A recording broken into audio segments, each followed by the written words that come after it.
mwita. Haleluya. Iyo ntakigira ico mvuga. Haleluya. Iyo ntagifise ico novuga naburaniwe, umengo byose ntibigishoboka, hari uhaguruka akamvugira. Ninde?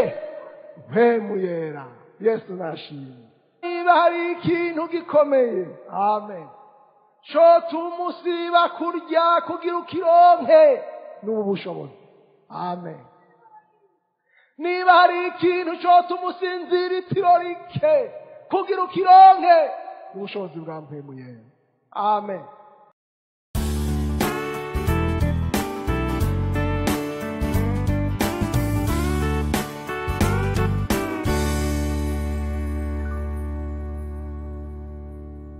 Ngomba tuvugane kuri Mpwemu Yera mu mwanya mutoyi. Dusome ijambo ry'Imana hariya mu Ubutumwa Bwiza uko bwanditswe na Yohana. Ubutumwa Bwiza uko bwanditswe na Yohana, igice c'16, umurongo w'indwi turashika ku murongo wa 11. Igikorwa c'umwitsa. Ariko jewe ndababwira ukuri, ikizogira ico kibamarira nuko jewe ngenda.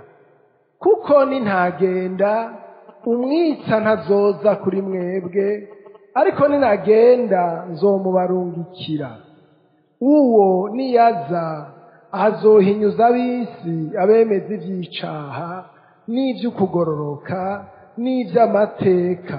Ivy'icaha kuko batanyizeye, ivy'ukugororoka kuko nja kwa Data kandi namwe muzoba mutakimbona, ivy'amateka kuko umwami w'isi yaciriwe kw'iteka. Imana ishimwe. Mwami Yesu, mwana w'Imana nzima mukunzi, turagushimiye umugoroba, turagushimiye ishengero ryawe rikoraniye hano. Mwami, sinoronka ubwenge bwo gusobanura amajambo, ndaciye bugufiya imbere y'amaso yawe, ngo Mpwemu Yera abari wasobanura, n'izina rya Kristo Yesu. Amen. Turasomye hano amajambo ya Yesu, amajambo Yesu yivugiye ariko arabwira abigishwa biwe. Iki yababwira igihe kindi cyategerezwa gutangura, we wamaze kuva mw'isi. Mw'isezerano rya kera, Mpwemu yaza ku muntu agaheza agaca agenda, ariko avuga igihe c'uko Imana izoba mu muntu mu buryo bwa Mpwemu Yera. Yari yavuze ati muzohabwa ubushobozi Mpwemu Yera niyabazako, muzoba ivyabona vyo kunshingira intahe.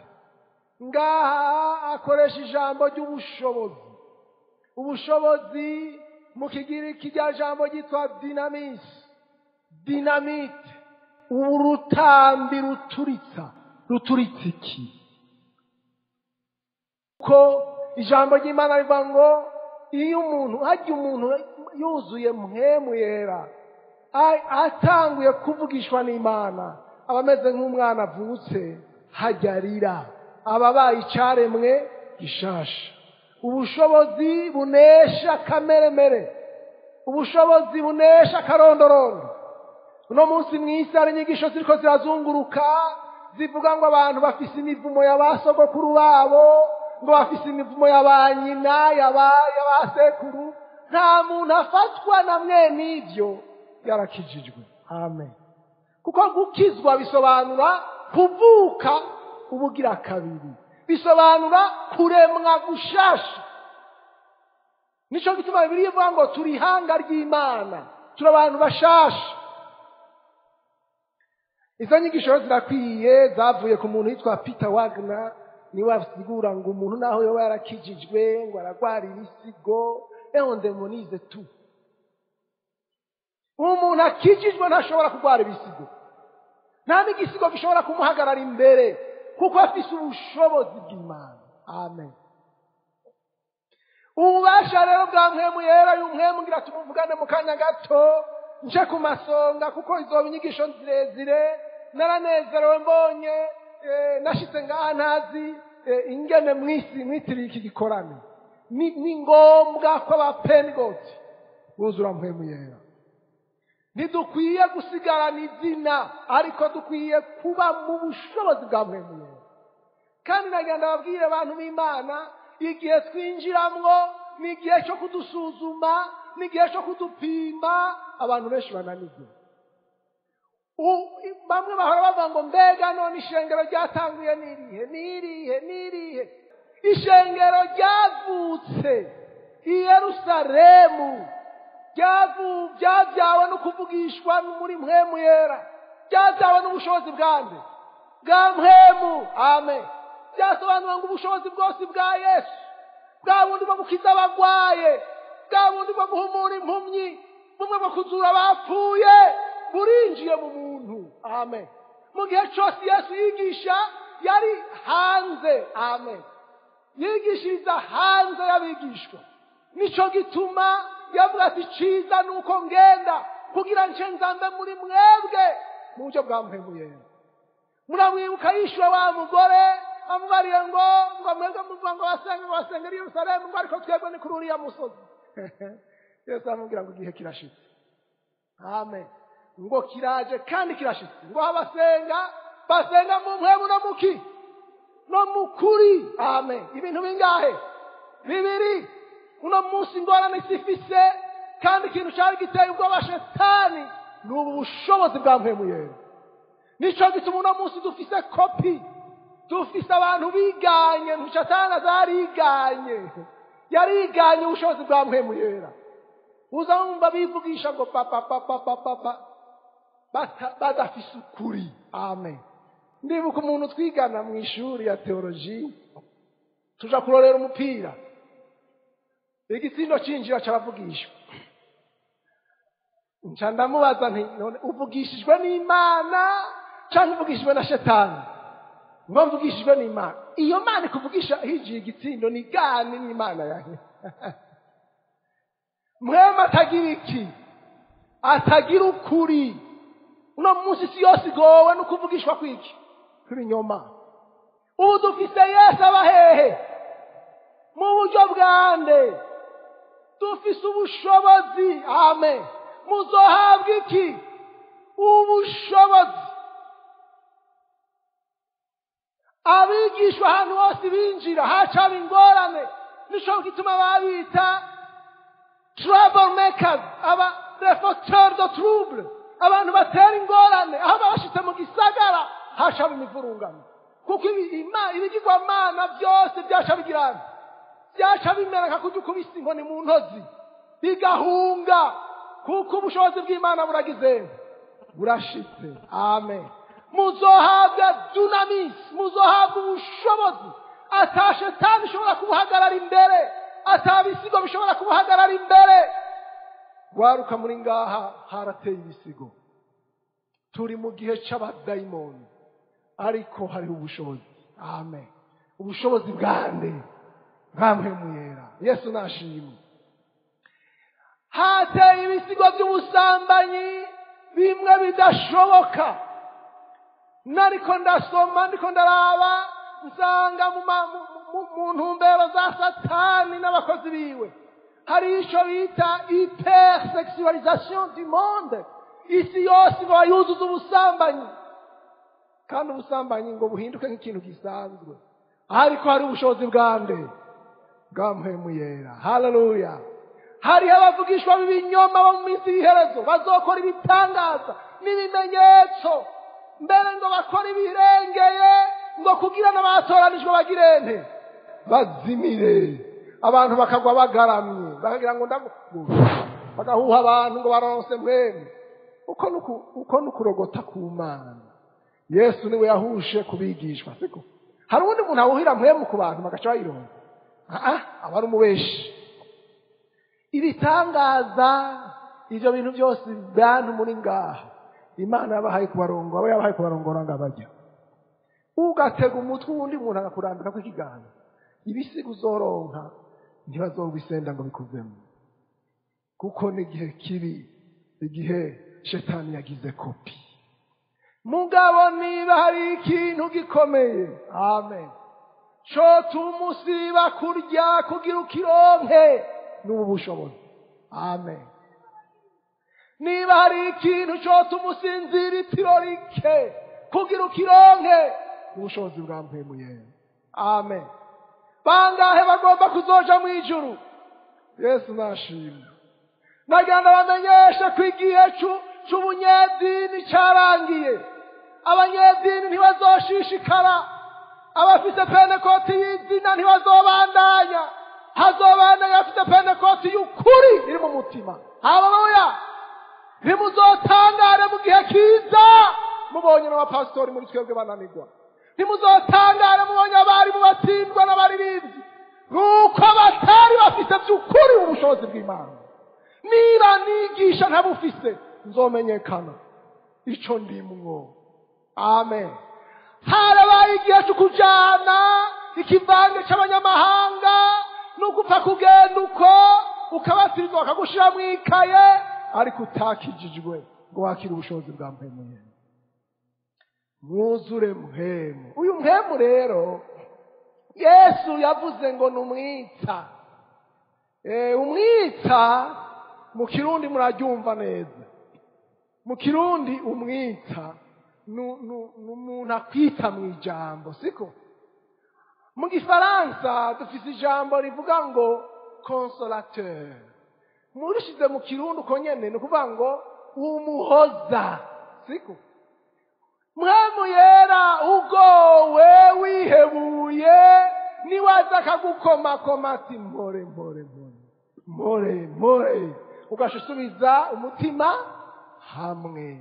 Igituma warandutse umutima, igituma utakironka agatiro, nuko utagira nde? Umuhoza. Igituma utagira iyuja niyumva, byakunaniye, muri wowe nta muhoza ariho, ariko umuhoza aratanzwe, ubushobozi bwa Mpwemu Yera. Haleluya! Umwita mu Giheburayo, icyo uko yari ameze mu Giheburayo, umwita n'urya yicarana n'uriko aracirirwa urubanza. Umujiji ariko aragutera ikibazo, mu Baheburayo umwita acakubwira ngo hora mvuge, hora wewe nije mvuga. Amen. Mpwemu Yera umwita. Haleluya! Iyo ntakigira ico mvuga, haleluya, iyo ntagifite ico novuga naburaniwe, umengo byose ntibigishoboka, hari uhaguruka akamvugira. Ninde? Mpwemu Yera. Yesu nashimwe. Mu Kingereza dufite ijambo ryitwa advocate. Mu Kirundi no kuvuga ngo umushingwamanza. Haleluya! Na umva jewe sibyo kuburana ntavyo nzi, ariko hariho umuntu yavyize yitwa avoka yabinonosoye. Amen. Mu buryo bw'iki? Bw'impwemu. Uyu yabinonosoye rero ni Mpwemu. Iyo shetani ariko arampaririza, iyo shetani afite ivyo yazanye, umwavoka wanje Mpwemu nca ndamushinga urubanza. Haleluya! Nindarugushinze ni wowe mushingwamanza, agaca agenda rero akaruburana. Imana ishimwe. Hariya mu byakozwe n'intumwa igice ca 2, ukuza kwa Mpwemu Yera, umunsi wa Pentekoste ushitse, bose bari bakoraniye ahantu hamwe, haza igihinda kivuye mu ijuru giturumbuka nk'uguhuhuta k'umuyaga w'inkomezi, gikwira hose mu nzu bicayemwo. Hababonekera ibirimi vyigabanije nk'ivy'umuriro, bibaja kumwe, bose buzuzwa Mpwemu Yera, batangura kuvuga izindi ndimi uko Mpwemu abahaye kuzivuga. Imana ishimwe. Uyu munsi ubushobozi bwamanuka. Nama niyumvira hari ikibazo abantu bama babaza bati, none umuntu yomenya gute ko yabatijwe muri Mpwemu Yera? Uwo muntu abazi ico kintu ntabarigeze abatirizwa muri Mpwemu. Jewe nibaza ko no mwijuru hamwe wabazaza umuntu yobaza Petero ati mbega uracibuka i Yerusalemu wa munsi? Yovyibuka. Umunsi Mpwemu Yera, jewe nabatijwe muri Mpwemu Yera mfise imyaka 12. ndacibuka aho nari mfukamye. Amen. Nari umwana sinari bwaheze primaire, kushika uno munsi sindahaga Mpwemu Yera. Amen. Nama nshaka kwamanukamwo, ndamumaranye imyaka 32, ariko nama numva ko haheze iminsi ntumvise ko Mpwemu amanutse, ncangira ndapfuye. Amen. Ubushobozi rero bwari buje kugira umuntu wundi musha. Hari abara babaza ngo mbega none ngo ko ncumuye, ngo nca numva ko nacumuye, ngo none ntuzuye Mpwemu. Ntiwuzuye Mpwemu. Kuko umuntu murabizi amaze kujya kuri ca giti, Imana yaciye ivuga ngo, musomye hariya mu gice ca 3 muzobona Imana yaciye ivuga ngo raba babaye nk'imwe muri twebwe mu byo kumenya ikibi n'iciza. Mu byo gutandukanya ikibi n'iciza, umuntu n'Imana. Nico gituma predestination itabaho. Ivyo ukora byose ni wowe ubihitamwo, kuko umeze nk'Imana mu byo kumenya ikibi n'iciza. Ni wowe ivyo ukora, wowe uri Imana mu byo gutandukanya ikibi n'iciza. Icyaha cyose ukora, wowe uri responsable yacu. Ntuzovuga ngo nasanze naguyeyo. C'est ton choix. Ni wowe wabihisemo. Umeze nk'Imana, uri Imana mu byo gutandukanya ikibi n'iciza. Kubara ngo Imana ngo nuko yari yarabigeze ko ntazoko bitazoshoboka. Oya, wowe uri Imana mu byo kumenya ikibi n'iciza. Nico gituma Imana itazogufata umupira ngo gukwege wahisemo gukora ikibi. Nta predestination rero mu kibi nkuko babitwigishije kare. Ngaha rero ukwiye kumenya yuko ubushobozi, amen, ushobora kwibagira aho wari uri, ushobora kwibagira n'igihe, kuko ni evenema, ni ikintu kikubako udashobora kwibagira mu buzima bwawe bwose. Naho womara imyaka ingana iki, uzokwama wibuka umunsi Mpwemu Yera amanuka kuri wewe. Yesu nashimye.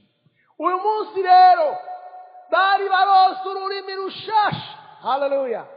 Ururimi rushobora kuvugana n'Imana.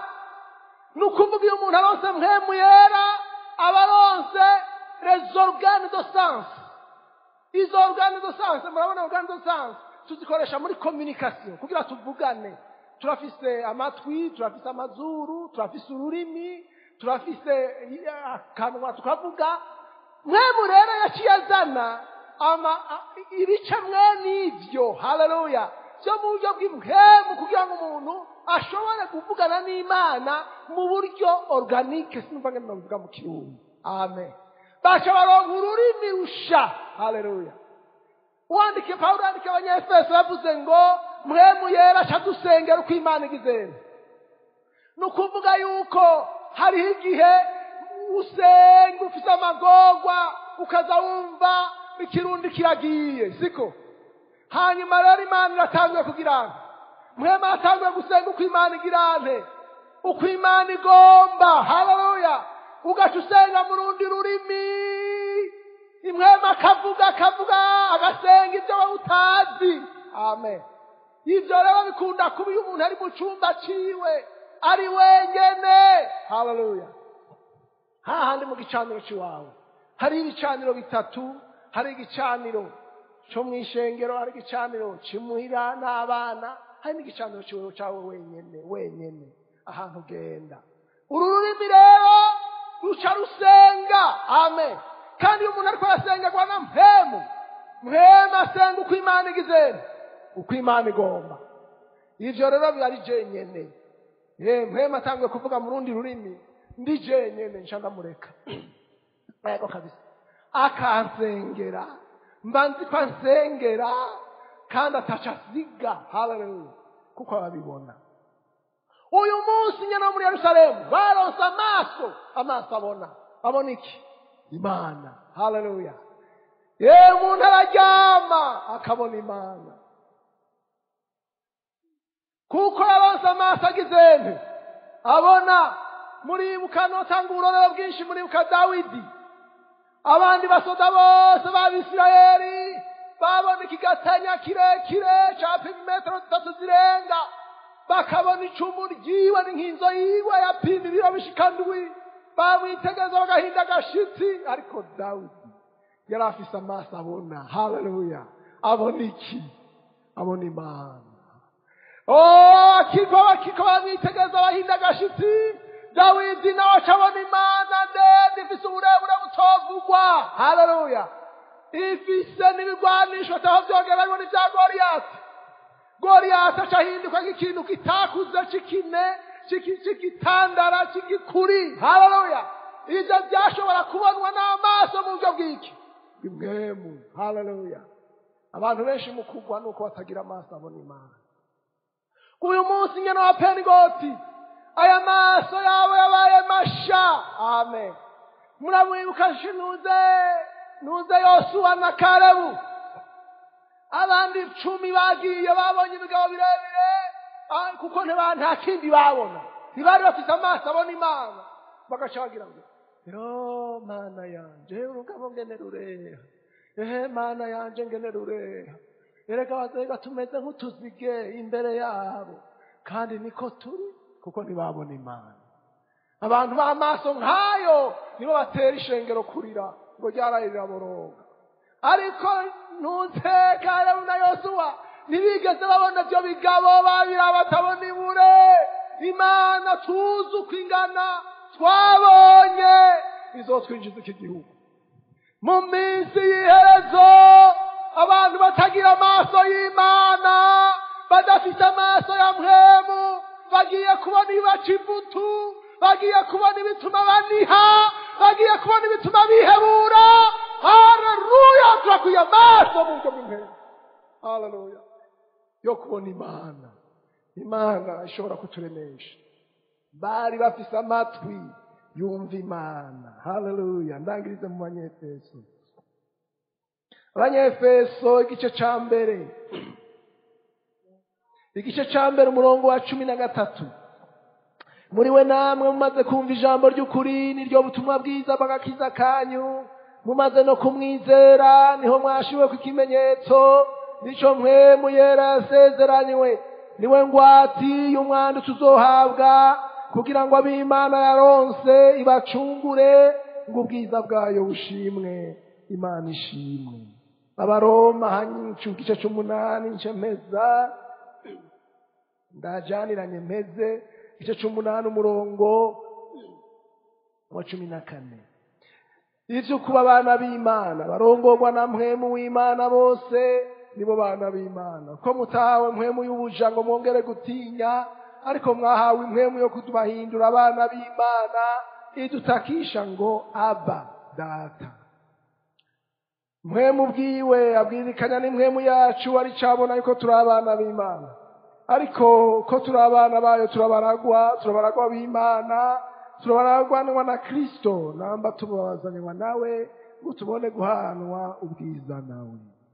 Ngaho na Paulo yandikira Abaroma cyane kanangura ku Banyefeso avuga ko Mpwemu Yera ari ikimenyetso. Ikimenyetso cyerekana kuri uw'Imana. Navuga ngo abasiguzi bagiye basigura iryo jambo ry'ikimenyetso. Ahandi naho hepfo murabona shavuga ngo ni ingwati y'umwandu tuzohabwa. Mu Congereza dufise ijambo avuga ngo ni garanti. Haleluya. Garanti ko tuzoja hehe? Mw'ijuru. Yesu nashimye. Abasobanuzi rero iryo jambo ingwati, kera abadandaji b'Abafenisiye barakoresheje iryo jambo. Barikoresha iyo bagiye kugura ikintu. Ryari ijambo ry'ikigiriki ryitwa arabon. Ijambo arabon ni ingwati, mu kigiriki ni arabon. Iryo jambo rero barikoresha ngo bagiye kubara abadandaji, bagagiza bati iki kintu ndakiguze ariko sifise amafaranga yose, ndatanze ingwati. Iyo ngwati niyo bita rero arabon. Bigasobanurwa ngo nzoza rero ntange ayarasigaye nje negukira ico kintu canje nguze. Mu Kirundi dufite ijambo ryiza ry'ingwati umuntu akugabiye inka arashobora kuguha agashuri akavuga ati aka gashuri naza kugatora nzoca ndakwegurira inka yawe. Nkwirikira murataye mana murataye reka gusamara. Ijambo arabone rero abasobanuzi bavuga bati ni imponjo. Muriko murankurikira ingwati imponjo y'iki y'ijuru. Amen. Mpwemu Yera ni imponjo y'ijuru. Amen. Ni avangu. Imana iguhaye mpwemu ni nk'uko iguhonja ijuru. Umuntu ari mu Mpwemu Yera niwe ashobora guhonja ijuru. Pawulo yavuze ngo hari umuntu yagiye mu ijuru rya gatatu, ngo nimba ari muri mpwemu ngo canke ari mu mubiri ntavyo mbizi, ariko yari yagiye mu buryo bw'iki bw'impwemu. Amen. Arabone avangu. Haleluya. Imana yaratanze mpwemu nk'ingwati. Amen. Imana yaratanze mpwemu nk'avangu. Mpwemu harahagutwara ukamengo warishitsemo, hari n'ahari kurazamo, siko? Yego kabisa bukeye ukikangura uti naraye ndarihonjeje. Uti narihonje n'ukuri kubera urafise iki? Ingwati. Imana yafise ikintu yashize muri wewe. Ubone Mpwemu Yera mu bitaryoshe gaye. Aho ni mwumva abane ko ugomba ugasiba kurya uti nanje ndakeneye mpwemu. Nama nibuka umukobwa w'ikiremba yagize ati wanda yanje ntuzosubira guhaga ntaruzura mpwemu. Agaheza hajya ari ku meza akarya atamiye kabiri agaca afata, kandi yari yarababaye n'ukuri byari byaramubabaje yabona ko yatevye kuzura mpwemu. Agaca afata bwa bugari agaca buta munsi y'imeza ati wanda narakubwiye kutazosubira guhaga ntaruzura mpwemu. Ale agaca munsi y'imeza arahava ruzura mpwemu. None mwebwe mwifata mingo mineneko Mpwemu Yera. Pawulo yandikiye Abaroma yababwiye ko uwo mpwemu araduhindura abana b'Imana. Uwo muntu amaze kuronka mpwemu niho ashobora kuvuga aba. Iri jambo aba ni jambo ry'ikiyaramayike igihe urayo ca kera. Iri jambo aba ryari jambo abana bahamagara base. Kandi mu migenzo y'Abayuda umwana yinze ahamagara se wiwe aba, se yabwirizwa kumwumviriza. Atamwumvirije yarabakwiye gucibwa mu bavyeyi. Kugeza Yesu ari ku musaraba niwe wenyene yashobora kuvuga aba ku Mana. Kugeza Yesu aduze mu ijuru niwe yavuga aba wenyene. Ariko ku munsi wa Pentekoste Yesu arakwirikirwa. Haleluya. Haboneka ubuheta bw'Imana. Amena. Ishengero ry'umwami riraboneka. None ubu natwe turafise aba ku Mana. Ntushobora gusenga muri mpwemu. Iyo umuntu wese asenze muri mpwemu aba avuze ngo aba. Kandi mw'ico gihe Imana ikimwumviriza, kuko Imana ni mpwemu n'abayisenga bateza kuyisenga muki mu mpwemu. Haleluya. Dusubire kwaka umuriro wa mpwemu. Amavuta y'Imana asubire abe muri twebwe. Dusubire tube basha. Amen. Haleluya. Yesu nashimwe. Mugende wiyumvire. Amen. Ndanezerewe ko mvuze iri jambo, kandi nanezerejwe na rya jambo ryanditse harya. Igihe Mpwemu Yera yamanuka Imana yaribona, yarabona ingene intanga igoye. None rero ko n'iherezo rigoye, Imana igiye gusubira gusuka ubushobozi bwa Mpwemu Yera. Kuko ijambo ry'Imana rivuga ngo bazovugutirwa batunganywe betwe. Haleluya. Ubushobozi bw'Imana, umuriro w'Imana uzosubira wake imbere y'uko inzamba ivuga. Mutegure namwe imitima kugira ngo ubushobozi buze.